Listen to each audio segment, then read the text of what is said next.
अस्सलाम वालेकुम नाज़रीन, मैं आप सबकी मेज़बान Samira Khan HS1 news channel में आप सबका खैर मकदम है। आइए नजर डालते हैं आज की ताज़ा खबर पर। देखिए, आरएसएस का एक बहुत बड़ा बिलीफ है और वो बिलीफ क्या है कि the supremacy of the Aryan race,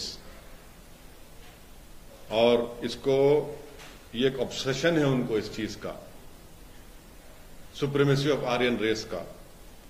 और ये बिल्कुल ही उसी तरह है जिस तरह आप देखेंगे कि हिटलर को भी बड़ा अपना यकीन था अपनी आर्यन रेस और सुप्रीमेसी का, और इसीलिए आप देखते हैं कि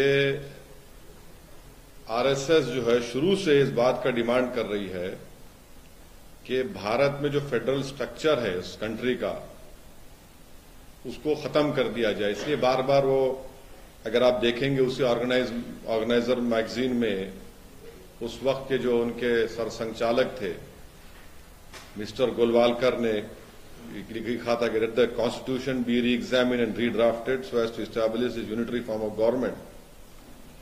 सुप्रीमेसी की बात तो ये लोग करते हैं, और इस बात को आपको समझना है कि भारत के मुसलमान सुप्रीमेसी की बात नहीं करते। भारत के मुसलमान इक्वल सिटीजनशिप की बात करते हैं, इक्वालिटी की बात करते हैं। मगर आरएसएस जो आर्यन सुप्रीमेसी, और ये तो एक उनका जो स्टेटमेंट है कास्टिस्ट, एक अपर कास्ट के आदमी का स्टेटमेंट है कि वो तो रूलर और रूल्ड की बात कर रहे हैं। हम तो संविधान में जो इक्वल सिटीजनशिप की बात कही गई, इक्वालिटी की बात कही गई, हम उसकी बात कर रहे हैं। और दूसरी बात यह है कि वो मैंने मुझे समझ में नहीं आ रही, तो हमारे जो हमारे हिंदू भाई हैं, भाई बहन हैं, उनके ताल्लुक से ये कह रहे हैं कि स्टेट ऑफ वॉर में है। कहां स्टेट ऑफ वॉर में? हम सब तो एक डेमोक्रेटिक कंट्री का हिस्सा है। कोई कॉलोनियल पावर तो भारत में रूल नहीं कर रहा है। बाबा साहेब अंबेडकर का बनाया हुआ संविधान सबके लिए है। So where is the question of war? कहां है वॉर? कहां हो रही है? तो इस चीज को समझने के लिए उन जो ये क्यों कह रहे हैं, वो जस्टिफाई कर रहे हैं एग्रेशन जो दिख रहा है मॉब लिंचिंग में, जो एग्रेशन दिख रहा है हिजाब के खिलाफ, उसे जस्टिफाई कर रहे हैं। जो एग्रेशन दिख रहा है घर तोड़ने में, उसको जस्टिफाई कर रहे हैं। That is why he is saying you must understand it is but natural for those at war to be aggressive. वो जस्टिफाई कर रहे हैं वो जो भोपाल की बीजेपी की एमपी की जो स्पीच है जिसमें उन्होंने कहा कि चाकू रखो और काटो, धर्म संसद में जो स्पीच दी गई उसको जस्टिफाई कर रहे हैं वो। अगर वॉर है तो फिर देश के प्रधानमंत्री क्या कर रहे हैं? अगर वॉर है तो ये तो लॉन्ग टर्म डैमेज है उनका दिमाग का, और कुछ भी नहीं है। बाबा साहब ने एक और बात कही कि मुसलमान को ये सोचना बंद करना पड़ेगा या ये एटीट्यूड छोड़ना पड़ेगा कि वो कभी इस देश पे राज करते थे, और अगर वो चाहे तो अपने पूर्वजों के पास वापस आ सकते हैं। नहीं, एक तो देखिए बड़ा कॉन्ट्रडिक्टरी स्टेटमेंट है उनका। पहले तो ये वो इस्लाम से डरा रहे हैं, हाँ, फिर दूसरा ये कह रहे हैं कि आप वापिस आना चाहे तो वापिस आ जाइए। अरे कॉन्ट्रडिक्टरी है ना भाई। अगर कोई अपना रिलीजन छोड़ के चला गया है, फिर आप बोल रहे वापिस भी आ सकते, तो आप क्यों डरते हैं मुसलमानों? समझ में नहीं आ रहा मुझे। हम क्या बात कर रहे हैं? भारत के जो मुसलमान हैं वो क्या बात कर रहे हैं? वो बात कर रहे हैं लिबर्टी, इक्वालिटी, फ्रेटर्निटी और जस्टिस की। भारत के मुसलमान कोई सुपीरियर होने का कहां क्लेम कर रहे हैं? हम तो बोल रहे हैं कि इक्वालिटी दो हमारी इक्वल राइट्स को, इक्वालिटी को आप सुप्रीमेसी समझ रहे हैं। असल सुप्रीमेसी तो आपकी है। आप समझ रहे हैं कि हिंदू राष्ट्र है और अगर आप यहां पर रह रहे हैं तो ये तो गोलवालकर ने जो अपने बंच ऑफ थॉट्स किताब में और एक और अपनी किताब में वी आर नेशन डिफाइंड में गोलवालकर ने कहा कि Muslims Christians are the internal threat. वो तो उसी को रिटेरेट कर रहे हैं। हम तो ये शुरू से कह रहे हैं इस बात को। ये हम इक्वालिटी की बात करें तो आप सुप्रीमेसी की, अरे आप सुप्रीमेसी की दिखा रहे हैं अपनी। आप ये दिखाना चाह रहे हैं कि वो आप रूलर है और हम रूल्ड हैं। हम ये कह रहे हैं कि नहीं, हम इक्वल सिटीजनशिप की बात कर रहे हैं, इक्वालिटी की हम बात कर रहे हैं। अब उनके लिए डाइवर्सिटी एंटी नेशनल है, उनके लिए डिफरेंट लैंग्वेजेस परेशान कुन है। वो तो सिर्फ एक लैंग्वेज, एक झंडा, एक कल्चर की बात करते हैं। हम तो बोल रहे हैं कि भारत में डाइवर्सिटी है, भारत में हजारों कल्चर हैं, कई जबानें बोली जाती हैं, कई मजहब को मानने वाले हैं। वो उसको मानते नहीं उस चीज को, वो सिर्फ अपनी सुपीरियरिटी को बिलीव करते हैं, इसीलिए तो सब चीजों को मानते नहीं है वो। और आखिरी बात यह है, जब वो वॉर की बात कर रहे हैं, वो डायरेक्टली इंसाइट कर रहे हैं लोगों को, वो डायरेक्टली इंसाइट कर रहे हैं कि वायलेंस करो मुसलमानों के खिलाफ। यह सबसे खतरनाक बात उनके इस इंटरव्यू में है। आप इंसाइट कर रहे लोगों को। आपको ये नहीं लगता कि वो सबको मिलकर रहने वाली बात, कहां मिलकर रहने वाली बात कर रहे हैं उसमें? वो आप बताइए कौन सी बात आपको नजर आ रही है मिलकर रहने की उसमें? मैं भी तो उस इंटरव्यू को देखा हूं, पढ़ा हूं, उसमें कौन सी बात है मिलकर रहने की? बताइए। आप तो कह रहे हैं कि आपको अगर रहना है भारत में, पहले तो होते कौन है मुसलमानों को परमिशन देने के लिए कि मैं कैसा अपना फेथ को फॉलो करूंगा, नहीं करूंगा? कैसे आप कंडीशन लगाते मेरे सिटीजनशिप के ऊपर मोहन भगवत? हम यहां पर अपना फेथ एडजस्ट करने के लिए नहीं है। कोई नागपुर में जो बैठा हुआ है, जो एलेज सेलिब्रेट है, हमको उनसे सीखने की जरूरत नहीं है। आप होते कौन है हमको बताने वाले? फिर आप बोलते कि सबका डीएनए एक है। अरे भाई, एक एक्सटर्नल थ्रेट अगर नहीं है तो आप बेसिकली, अगर आप ये कह रहे हैं कि एक्सटर्नल थ्रेट नहीं है, तो आप चीन जो जमीन चोरी कर रहा है उस चोरी को आप छुपा रहे हैं और सीनाजोरी दिखा रहे हैं माइनॉरिटीज से। उन्होंने जनसंख्या नीति पे ये बात बोला है कि उसकी एक पॉलिसी होनी चाहिए जनसंख्या को लेकर। क्या पॉलिसी होनी चाहिए उनको ही बताइए। मोदी सरकार खुद सुप्रीम कोर्ट में ये डालती है कि हम 2 चाइल्ड नाम की जरूरत नहीं है, टीएफआर रेट गिर चुका है। हेल्थ मिनिस्टर राज्यसभा में खड़े होकर कहते हैं टीएफआर रेट गिर चुका है, 2 चाइल्ड नाम नहीं होना चाहिए राज्यसभा में। आप आखिर इतना डरते क्यों हैं मुसलमानों से? आप आखिर इस भारत की डाइवर्सिटी से क्यों डरते हैं? भारत के प्लूरलिज्म से क्यों डरते हैं आरएसएस वाले? भारत के इन डिफरेंट कल्चर से क्यों डरते हैं आप? क्यों डरते हैं आप? बताइए ना हमको। मगर उनका ये कहना था कि जो नॉइसी बिहेवियर है, जो सुप्रीमेसी बिहेवियर है, उनको एड्रेस करते हुए कहे तो कौन नॉइसी बिहेवियर कर रहा? बताइए। जो मुस्लिम कौन कर रहा है? एक एग्जाम्पल बताइए। भोपाल के एमपी का स्टेटमेंट वो नहीं सुनते क्या? जरा कम सुने आ रहा क्या उनको? जो कह रही है कि चाकू रखो जब काटा जाता है। कौन दिया स्टेटमेंट? हो सुप्रीमेसी की बात नहीं है क्या उसमें? धर्म संसद में कौन कह रहा है कि रेप करो? कौन कह रहा है? बताइए ना आप। ये तो सब संघ के लोग हैं। वो खुद इस बात को कर रहे हैं ना, सुप्रीमेसी की बात तो वही कर रहे हैं। और फिर आप क्या बोल रहे हैं उसमें? इंग्लिश का वर्ड क्या था? क्या है वो? मैं डेलिबरेटली ट्वीट नहीं किया, आपको ऑफ द रिकॉर्ड बाद में बताऊंगा। क्या था? बॉयस्चरस। पूरा बोलो। बॉयस्चरस सुप्रीमेसी। नहीं, उसमें बी के बाद एक आर भी आता। बॉयस्चरस रेटोरिक। हाँ, बॉयस्चरस रेडिकल सुप्रीमेसी, बॉयस्चरस रेटोरिक सुप्रीमेसी। कौन कह रहा है भाई? ये आप ही तो बता रहे हैं ना। आप ही ये कौन? ये जो भोपाल की एमपी किसकी है? कौन सी पार्टी की है? कौन सी आइडियोलॉजी की है वो? ये धर्म संसद वाले जो बोल रहे हैं, कहां के हैं वो लोग? आप अपनी पहले आर्यन सुप्रीमेसी को आप मानते, आपका स्टेटमेंट एक कास्टिस अपर कास्ट का कैसा आप एक फ्यूडल लॉर्ड की तरह आप बोल रहे हैं कि हम रूलर हैं, आप रूल्ड हैं। अरे वो है ही नहीं, गया जमाना वो।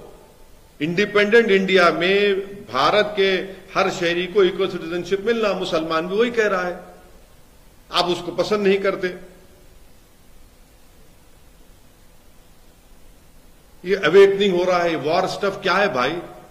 आजादी का अमृत उत्सव हम इसलिए मना रहे हैं 75 साल का कि वॉर, आप बोलेंगे कि अवेकनिंग है, एक वॉर है, 1000 साल की जंग है, इसलिए ओवर जीलियस हो जाते। आप जस्टिफाई कैसा कर रहे हैं इन चीजों को? 1 लाख पीलू खान के कत्ल को आप जस्टिफाई करेंगे क्या?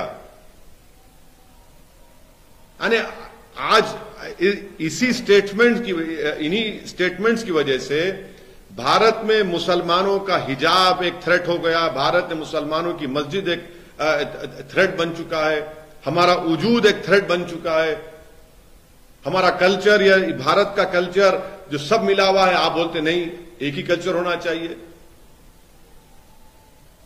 क्या हो रहा है फिर? ये आजादी का अमृत उत्सव मना रहे हैं और मोहन भागवत ये कह रहे हैं।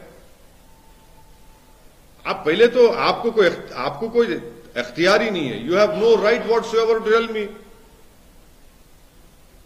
आप बोलिए ना, चीन जो कब्जा करके बैठा है मोहन भागवत, उस पर क्यों नहीं बोलते? चीन से डरते क्या मोहन भागवत? 1000 स्क्वायर किलोमीटर चीन कब्जा करके बैठा, उस पर नहीं बोलेंगे? एक्सटर्नल थ्रेट है ही नहीं। चीन की फौज बैठी हुई है डेप्सांग डेमचाक में, अरुणाचल प्रदेश में 8000 7000 फीट से नीचे ऊपर आकर हमारी फौज पर हमला करने की कोशिश करते हैं। हमारी बहादुर फौज उनको रोकती है, उसका बात ही नहीं करते। तो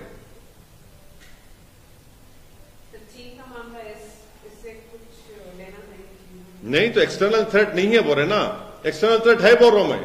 एक्सटर्नल थ्रेट हमारे को है, एलओसी पर भी है, एलएसी पर भी है। इस कमेंट की अभी टाइमिंग और इसका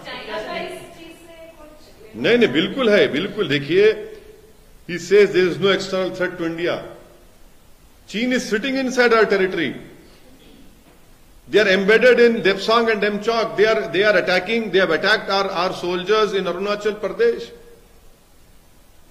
We have 50,000 armies. Our soldiers are facing the Chinese PLA. आए दिन आप देख रहे हैं कि जम्मू में टेररिस्ट आकर हमारे भारत के लोगों को मार रहे हैं। वो थ्रेट नहीं है। आप उसकी फिक्र नहीं है आपको। आप जस्टिफाई कर रहे हैं इन चीजों को। आपको इलेक्शन लड़ना है, 2024 का लड़ो आप, मगर इस तरह से अगर आप करते जाएंगे ना तो ठीक नहीं है। फिर मतलब सर, मिल जुलने की जो बातचीत हो रही थी वो आप वो वे में भी ले सकते ना सर? मतलब अरे बाबू, आप जो है सुनिए, वासुदेव कुटुंबकम आप बोल रहे हैं सारी दुनिया के लिए, और यही तोड़ रहे आप, यही तोड़ रहे आप। अब आप मेरे को सिखाएंगे कि भारत का मुसलमान को परमिशन हम देंगे, वो कैसा रहेगा, कैसा अपने मजहब पर चलेगा। हमारी सुप्रीमेसी की बात नहीं है इंडिपेंडेंट इंडिया में। हमारी बात है, हर इंडियन की बात है कि इक्वालिटी की बात होनी चाहिए, और इक्वालिटी की बात है। आप कैसा कंडीशन लगा रहे मोहन भागवत में सिटीजनशिप के ऊपर, बताइए। हम क्या उनके लिए अपना फेथ एडजस्ट कर लें?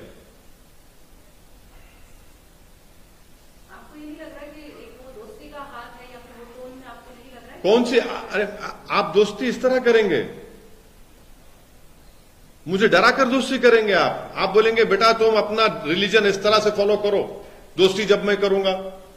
तुम मुझसे कहेंगे कि एडजस्ट करो अपने आप को, इस तरह मैं करूंगा, और आप दोस्ती इस तरह करेंगे कि हम रूलर हैं, आप रूल्ड हैं। अरे फिर संविधान किस लिए है? फिर ये इस तरह से दोस्ती कैसे होंगी बताइए आप? तो हिंदुस्तान को हिंदुस्तान रहने देना चाहिए, ये बात बोले हैं।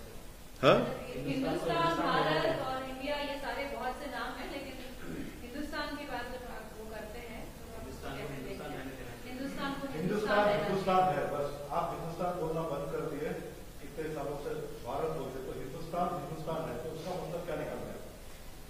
कॉन्स्टिट्यूशन की किताब ला के पढ़ा तो आपको मैं, मोहन भागवत को भी भिजा दो आप। एक भारत के संविधान में क्या लिखा हुआ है? भारत है नहीं है? नहीं, आपको नहीं मालूम बाबू? हिंदुस्तान में है, भारत नहीं है लिखा हुआ। हाँ, पर लिखा हुआ भारत है। हिंदुस्तान क्यों नहीं बोलते हैं? इंडिया भी बोल सकते हैं। लेकिन हिंदुस्तान नहीं बोल सकते। नहीं, आप कौन सा आप क्या चाह रहे हैं? आप तो इस मुल्क की प्लुरलिज्म को, इसकी खूबसूरती को, डाइवर्सिटी को, इसकी एक खूबसूरती को तो आप खत्म करना चाह रहे हैं। वही तो आपका मकसद है। मोहन भागवत जी को भिजाई सर कॉन्स्टिट्यूशन की कॉपी आप? नहीं, आपको दे दे तो आप भिजा दो। मेरा एड्रेस नहीं है मेरे पास उनका। आप लोगों के पास होगा एड्रेस उनका, आप भी मैं दे देता हूं आपको। अभी जेम्स की जिस तरीके अभी से बीजेपी भी मोहन भागवत के स्टेटमेंट को सपोर्ट कर रही है। हाँ, नहीं कैसा नहीं करेंगे? वो तो उनके गुरु घंटाल हैं। मोहन भागवत उनके गुरु घंटाल हैं। जब गुरुजी बोलेंगे तो चेले तो थाली मारेंगे ना। आप पॉलिटिक्स से क्यों जोड़ रहे हैं सर इसको? मतलब आगे के इलेक्शन से क्यों जोड़ रहे हैं? क्या है? अभी इलेक्शन बिल्कुल 2000 ये तो 2024 का ये है ना तैयारी। 2024 की तैयारी और क्या है? नहीं, इन्फ्लेशन पे मोहन भागवत कभी नहीं बोलेंगे।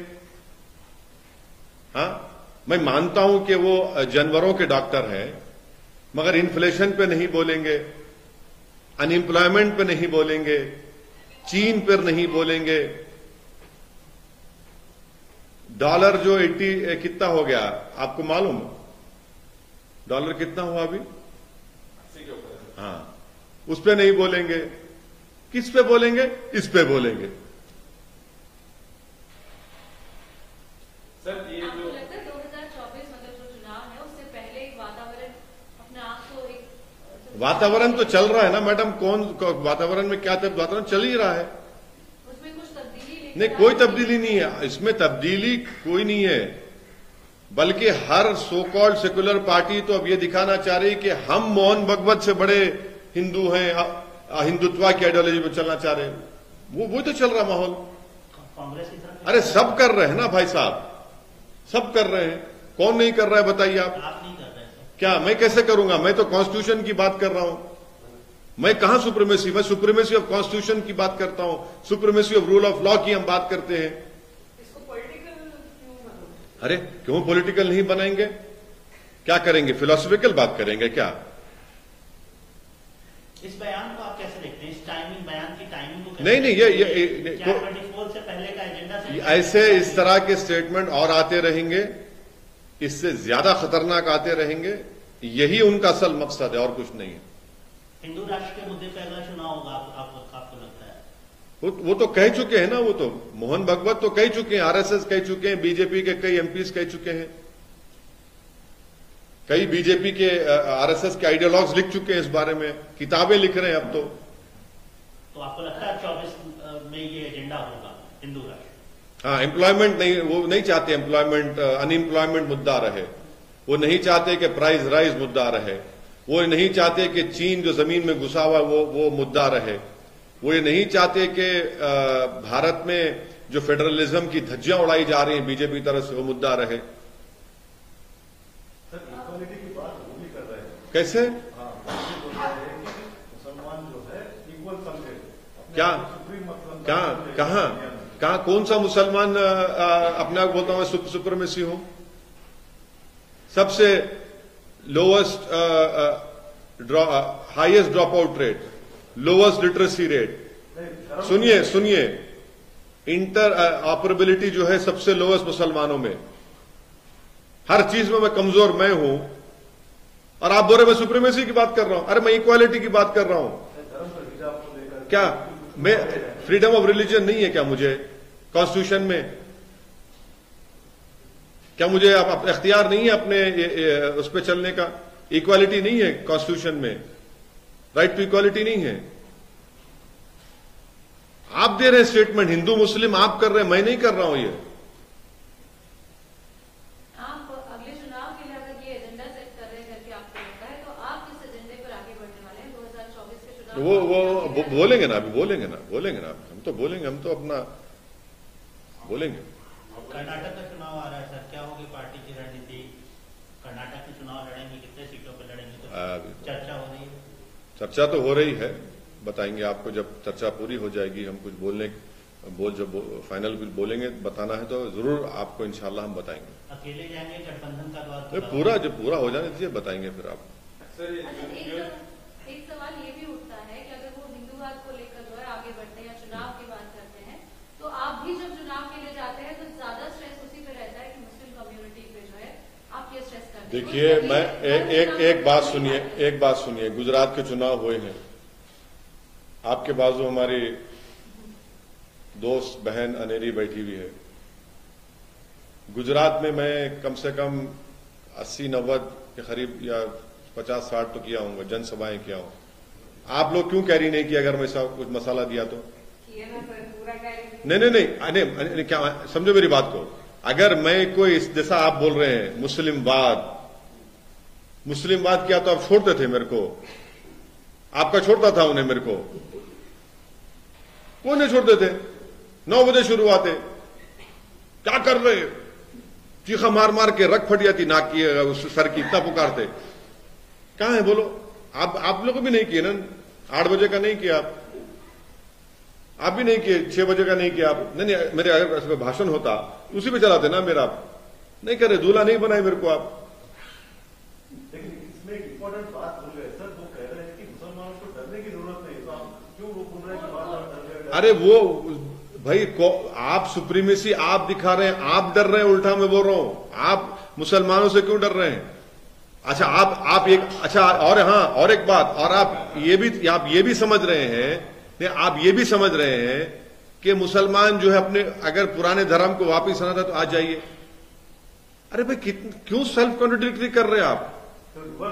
नहीं मैं नहीं कह रहा हूं वो डर रहे हैं, वो गैर जरूरी डर रहे हैं। नहीं आपको ये समझना चाहिए कि वो डर रहे हैं। मुसलमान सुप्रीमेसी की बात ना कभी किया है ना कभी करेगा। आजाद हिंदुस्तान में हम कॉन्स्टिट्यूशन की सुप्रीमेसी को मानते हैं, रूल ऑफ लॉ की सुप्रीमेसी को मानते हैं। हमारी लड़ाई इक्वल राइट्स की है, इसको आप सुप्रीमेसी समझ रहे हैं क्योंकि आप नहीं देना चाहते भारत के माइनॉरिटीज को, दलित्स को इक्वल राइट्स। आपका दिमाग यह है कि आप आर्यन सुप्रीमेसी को मानते हैं। आप ये समझते हैं कि आप रूलर हैं और हम रूल्ड हैं। वो झगड़ा है असल। एक जगह एकजुटता की भी बात की है, तो आपको लगता है कि एकजुटता की जब बात आती है तो आप भी वही कह रहे हैं, वो भी वही कह रहे हैं? कहां है? मैं देखिए मैं सुप्रीमेसी की बात कर रहा हूं, मैं संविधान की बात कर रहा हूं। आप डराने की तो बात कर रहे हैं। नहीं वो डरा रहे हैं ना बोल के, मैं नहीं डरा रहा हूं। वो डर रहे हैं ना सर मुसलमानों से, वो सुप्रीमेसी है। नहीं सुप्रीमेसी नहीं है वो सुप्रीमेसी नहीं है। वो हमेशा से इनका यही रहा है कि भारत के माइनॉरिटीज से, भारत के जो दलित हैं और भारत में जो एक पढ़ा लिखा तबका जो भारत के प्लुरलिज्म को मानता, उनसे हमेशा नफरत करते आए हैं। उनका ये स्टेटमेंट रिटिरेशन है गोलवालकर के स्टेटमेंट का, जो उन्होंने अपनी किताब बंच ऑफ थॉट्स में लिखी थी। वी आर नेशन डिफाइंड में लिखा था कि the internal threats to this country are Muslims and Christians. उसका रिटिरेशन है ये, आप लोगों को पढ़ना चाहिए। ये उन्होंने लिखा, उसका ही रिटिरेशन है वो। अरे वाह, एक आइडियोलॉजिकल पार्टी के लिए वो आपको लगता है सर इससे हटके there is another question. Union Government scraps VIP quota in Hajj travel. 500 seats were reserved for VIPs out of total quota of approx 1,75,000 seats. So now they have allotted to India. So those seats, this VIP quota has been scrapped by the Union Government. How do you see this? अरे मैं तो हज subsidy का सबसे पहले, जब UPA की सरकार थी, I was the first person to stand up and say in parliament remove Haj subsidy. और ये अरे कहीं का कोटा भाई, एक ही सफ में खड़े हो गए महमूद अयाज, ना कोई बंदा रहा ना कोई बंदा नवाज। अल्लाह की नजर में सब बराबर है, कहीं का वीआईपी। मैं तो हज सब्सिडी निकालो बोला। वो आप डेलीगेशन क्यों भी जाते भाई? आप यह डेलीगेशन आप भी जाते हैं तो सर आप वेलकम करते हैं इसको? नहीं वेलकम का नहीं है। वीआईपी कोटा क्या है मेरे को नहीं मालूम, पहली मर्तबा सुन रहा हूं मैं आपसे। 500 सीट है सर, मतलब जो पूरा एलोकेशन है उसमें 500 सीट वीआईपी सीट किसको देते? जो हज मतलब जो भी वीआईपी जाते सर। कौन वीआईपी? कोई भी फ्री में जाते? आज हज सब्सिडी में तो फ्री में जाते हैं। क्या हज सब्सिडी खत्म हो गई प्यारे? तो अब जो 175 ये था, मैं आपको और ये कर देता हूँ सर, जो हज यात्रा पर सरकार का बड़ा फैसला, केंद्र सरकार ने हज यात्रा 2023 को लेकर एक बड़ा फैसला लिया है। हज यात्रा के लिए वीआईपी कोटे की आरक्षित सीटों को खत्म कर दिया गया है। मेरे को नहीं मालूम क्या है वो वीआईपी कोटा। मेरे को प्रधानमंत्री, राष्ट्रपति, उपराष्ट्रपति, अल्पसंख्यक मंत्री के साथ साथ हज कमेटी को आवंटित लगभग सभी। अच्छा, जो वो ये तो उनका कोटा था। उसी को, अरे तो गवर्नमेंट का कोटा था, मेरा कोटा कहाँ है वो? अरे मेरा कोटा कहाँ है भाई? आप रख के बैठ, आप अरे मेरा कोटा कहाँ है? मेरा कोटा कहाँ है? आप गवर्नमेंट रख के बैठी थी, वो मैं क्या रखा उसको? सर इसको कैसे देखते हैं? अरे क्यों रखे भाई आप? क्यों रखे आप? अरे मैं तो बोल रहा हूं कि आप जो हज डेलीगेशन में जाते उसको भी कैंसिल करो। आप क्यों कर रखते आप? आप जो भारत के जो हाजी जाते वो गरीब हाजी होते, उनका अच्छा इंतजाम करो आप रहने के लिए। गरीब से गरीब उनको रखिए आप मक्का में, उनको अच्छी सहूलतें दीजिए वहां पर। सर मुद्दे की आप बात करें सर, जनवरी 1 को राम मंदिर का इनॉग्रेशन का किया गया। जब तक दुनिया कायम रहेगी, 6 दिसंबर 1992 को भारत की सुप्रीम कोर्ट को वादा करके धोखा देके वहां पर मस्जिद को तोड़ा गया आजाद हिंदुस्तान में। उसको कोई डिनाई नहीं कर सकता और सुप्रीम कोर्ट ने उसको एग्रीगेस एक्ट कहा है। सर ये मौलाना अरशद अज़मी ने कहा कि कोएड एजुकेशन के वजह से मुस्लिम लड़कियां दूर हो रहे हैं स्टडीज को लेकर, इसके ऊपर दूर हो जा रहे हैं। किससे? कोएड एजुकेशन किससे दूर हो जा रहे? को एजुकेशन की वजह से। मतलब अपने कल्चर से वैसा सर, अपने रिलीजन से वैसा। हाँ, वो बेहतर बोल सकेंगे, मैं नहीं बोल सकूंगा उस बारे में। मैं तो बोल चुका हूं ना कि हिजाब पहनने वाली बच्ची इंशाअल्लाह कभी ना कभी इस देश की प्रधानमंत्री बनेगी। बैन के बाद 50% हिजाब बैन के बाद 50% एडमिशन लड़कियों का। हाँ, पीयूसीएल की रिपोर्ट है। हाँ, फिर अब क्या खुश रहने की बात है? ये खुश रहने की बात है। कम्युनिटी में लोएस्ट लिटरेसी रेट है, उसमें महिलाओं में, मुस्लिम महिलाओं में लोएस्ट लिटरेसी रेट है। 100 में 3 ग्रेजुएट मुसलमान के पास होते, और आपके इस गलत फैसले की वजह से आप बच्चियां नहीं पढ़ रही हैं गवर्नमेंट कॉलेजेस में। किसका नुकसान हो रहा है? ये देश का नुकसान नहीं हो रहा है इसमें। अगर दोषी का हाथ बढ़ाना है क्या पैदा रहेगा? तुम जिसके दोस्त हुए दुश्मन आसमां क्यों हुए? सर एक आखिरी सवाल, क्या तेलुगु स्टेट से ये मतलब ग्लोबल गोल्डन ग्लोब अवार्ड्स में ओरिजिनल सॉन्ग टाइटल उनको मिला? हाँ। मतलब नाटू सॉन्ग जो ट्रिपल आर मूवी है। वो मेरा एक्सपर्टीज नहीं है बाबा। मैं ये म्यूजिक को जानता हूं, वो मेरा एक्सपर्टीज नहीं है बाबा। मेरे को उसमें मत लेके जाइए प्लीज, वो माइंड फील्ड है, उसमें मत लेके जाइए मेरे को आप। वो आपका एक्सपर्टीज है, मेरे को नहीं मालूम। मेरे को आई डोंट नो, मेरे को नहीं मालूम क्या मना करते हैं सर, वहां नहीं गए, यहाँ है सर। हाँ, हम बोले वही हिसाब से जाते हैं, क्या नहीं जाते बोले। कहाँ नहीं आते बोले? बोले कि ट्रिपल आर मूवी वालों को पकड़ो, वो तो मैं नहीं जाता, मैं वही हिसाब के पास जाता हूँ। नहीं, मेरा एक्सपर्टीज नहीं है बाबा, ये मेरे को नहीं मालूम। ये तुम इसमें मत लिख जाओ मेरे को। बाबरी मस्जिद की बात है। हाँ, इस म्यूजिक के लिए यार एक लाइन है सब। नहीं, ये अब हो गया। अभी बाबरी मस्जिद को जो बनाने की बात हो रही है नई जगह, वहां पर कुछ डिले की बात हो रही है। वो मस्जिद ही नहीं है, उसको मस्जिद नहीं मानते। ऐसा हो ही नहीं सकता कि आप किसी जगह पर मस्जिद को शहीद कर दे एक क्रिमिनल एक्ट करके, और आप बोल रहे कि वहां पर जाकर ले लो। ये क्या बात है? इसका मतलब कहीं भी मस्जिद को तोड़ देंगे। उस मस्जिद को मस्जिद ही नहीं मानता मैं, जहां पे जो 5 एकड़ जमीन दी गई है ना, उसमें कभी नमाज पढ़ना भी चाहिए उसमें। बल्कि वो तो मॉडर्न डे मस्जिद जरारा है। वो आप जाके देख लीजिए मस्जिद जरारा किसको बोलते हैं। आप एक बार नहीं, अब उतना लंबा बहुत हो जाता है, वो इतना काफी है, वो समझ, जिनको समझना था वो समझ जाएंगे, आप इतना ही कैरी करो बस।